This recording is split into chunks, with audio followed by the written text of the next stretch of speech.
So because of the heat of this burner, the water is getting evaporated. Okay. Now along with this evaporation, do you know what is happening? The particles of this liquid, it is absorbing the energy from the surroundings to regain the energy that it has lost. And because of that, the temperature of the surrounding has decreased. And due to that, the surrounding has got cooler. Now, in order to understand this, okay, this phenomenon, let us take a few examples from day-to-day life. And well, at the same time, I'd also like to ask you that do you think that we only need to increase the temperature or change the pressure in order to bring some changes in the states of matter? Here are some situations where the change of state of matter takes place without the liquid getting into the boiling temperature, right?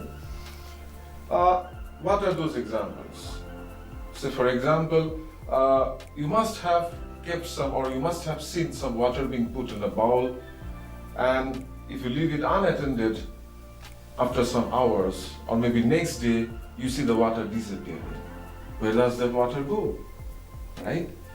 And again, when we dry our wet clothes, how does those clothes, they dry up, isn't it? Then what happens to the perfume when you press the perfume bottle? Okay, what happens to that? Okay, we all know that particles of matter, in case of liquids and gases, are never at rest. They are in random motions. They move haphazardly in different directions because of their different kinetic energies. You see, in case of water, there can be a smaller mass of water at the surface of the liquid mass, which might have a higher kinetic energy. And because of that higher kinetic energy, it can overcome the forces of attraction and move off into the air. And this particular phenomena we can call as evaporation. So in other words, we can say that evaporation is a phenomena whereby a change of state from liquid to gas takes place, but of course below the boiling point. Okay children, let us take some other examples, right? These days are very hot indeed. So as soon as we reach home, we go to take a bath. So when you take your bath, what do you feel? You feel cooler, isn't it? Right? Yes. What happens then? You see, your body is hot. And as soon as you pour water over your body, the water absorbs the energy from your body. And thereby, some of that water gets converted into water vapor. And because of this transfer of energy from your body to the air, you feel cooler. That's why we say that evaporation is a surface phenomenon.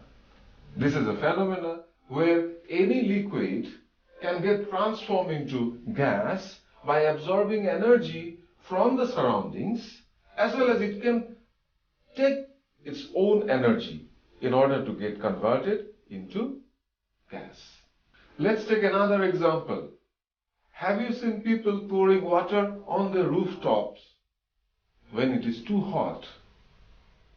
This is because water gets evaporated by using the surrounding heat energy from the surface of the roof, and thus the roof loses heat and gets cooled. Let us elaborate on this phenomenon. It is a general principle that to change the state, matter must either gain or lose energy. Therefore, as molecules move from liquid to gaseous state, energy transfer takes place from the surface of the substance, that is, changing the water to vapor.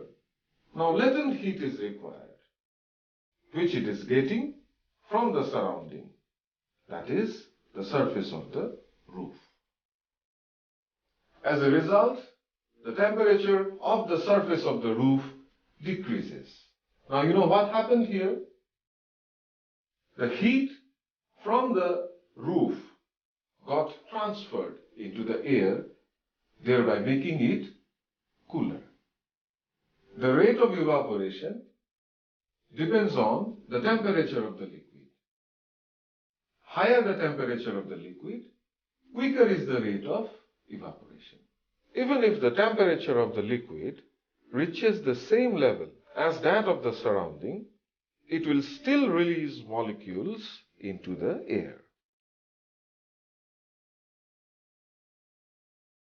The perfume evaporates when it is left open for some time. The sweat of our body evaporates and it makes us feel cool. Water from the ocean evaporates. When we dry clothes, where do the water go? Does water boil? Obviously not. Then what happens? The water evaporates